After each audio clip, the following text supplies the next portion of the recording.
do Estado, do gestor, né? Então era um direito que, de alguma forma, criava muitas amarras do gestor público, né? Nos anos 90 aparece a ideia de dar mais autonomia.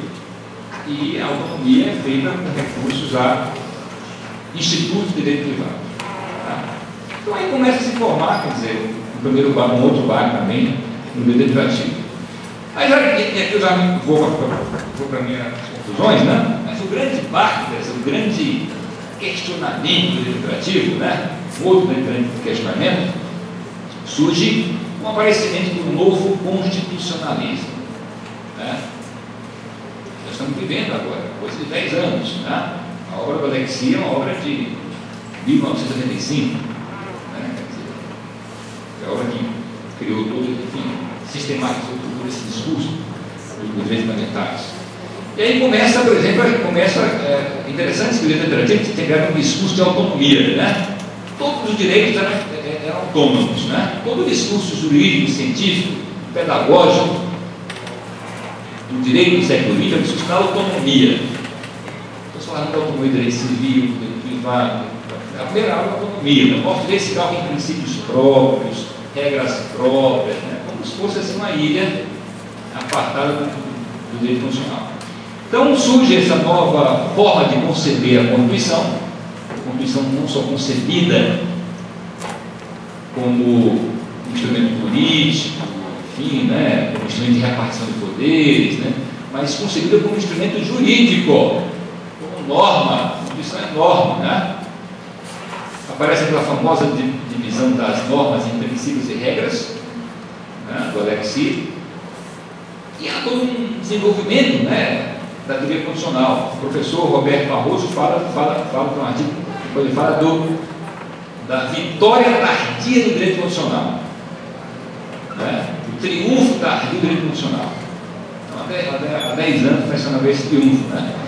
Então a ideia de que a Constituição é uma norma fundamental, é a principal norma, que criava uma série de direitos fundamentais, uma série de princípios, e que esses direitos precisam ser concretizados.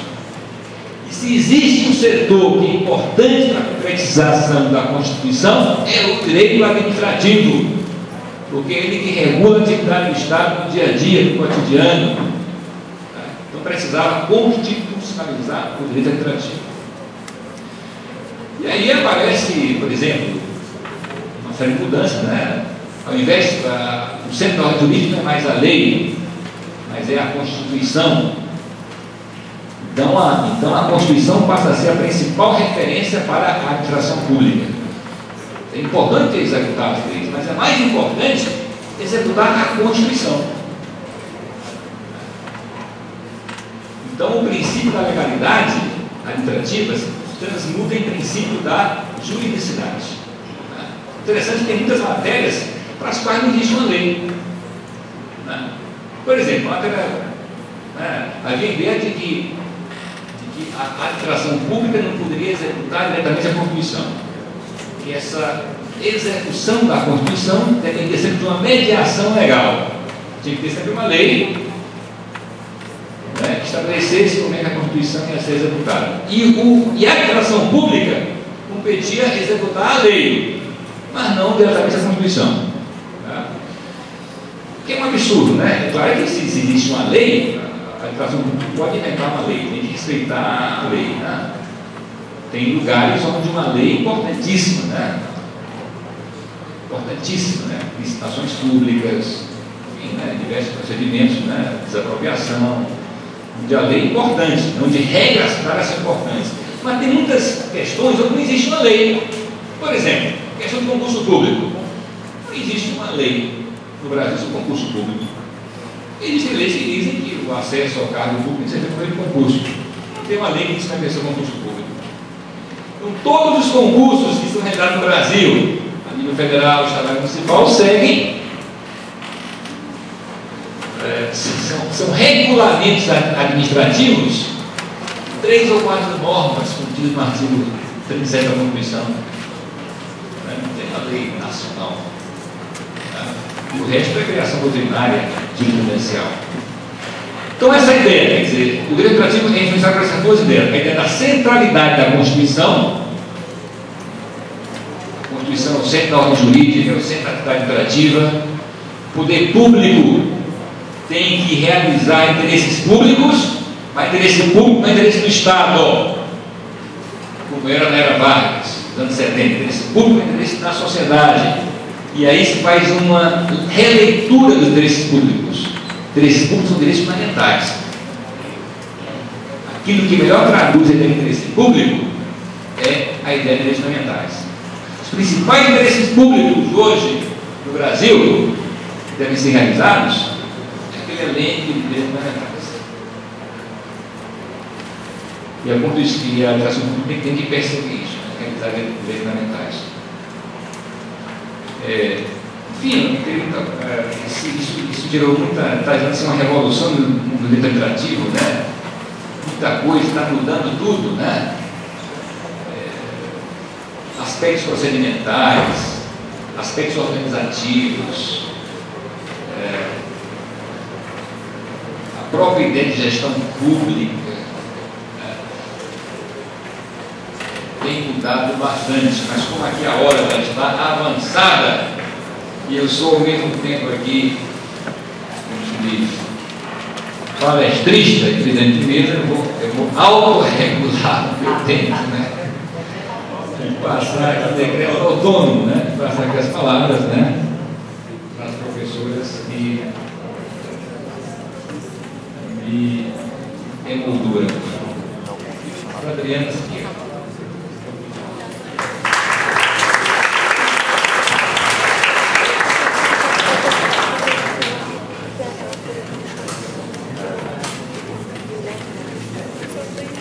Bom dia a todos. Primeiro eu gostaria de agradecer ao convite do feito para participar aqui desta jornada de estudos jurídicos da Universidade Federal. Sempre, inclusive, tem me considerado um estímulo, carinho, tanto pelos professores, chefe do departamento, meus alunos, o pessoal do CEA de Direito, parabenizá-los também por essa iniciativa e organização dessa jornada. E, ao final, também parabenizar o nosso palestrante, o Dr. Roberto, que expôs a sua fala de forma tão brilhante, com toda a sapiência do direito administrativo que ele possui. Me restringe agora a desempenhar o papel que foi colocado de debatedor. Bom, mas antes disso, eu vou destacar alguns pontos de importância na fala do professor Roberto, e ao final eu suscito essa indagação do debate. Bom, primeiro, é importante salientarmos que a Constituição de 34 ela é um ponto, como falou bem o professor Roberto, considerável para a análise do direito administrativo brasileiro, pela implementação dessa nova organização da administração e a criação de departamento do DASP, que era responsável pela profissionalização da carreira do serviço público, os cargos passando a ser escolhidos com critérios técnicos como suscitado. Bom, nesse retrospecto histórico, bem colocado pelo professor Bertoni, de fundamental importância em todo o contexto, porque você entendendo a história, você consegue entender muitos dos aspectos que se seguem a essa história, porque o direito está em constante modificação, a sociedade também que o faz, que o segura, e a história é um marco de todos esses acontecimentos, e que só se entende se você realmente for buscar, através até de interpretação histórica, lógico, esse processo. Pois bem, a época da ditadura, que é sempre citada, essa época, entre aspas, brasileira, ela rompe um pouco com o ciclo democrático, que já se tinha iniciado, mas foi, na verdade, interrompido nesse sentido. E o regime militar, ele tenta implementar essa reforma tributária, né, do Estado, nomeando governadores,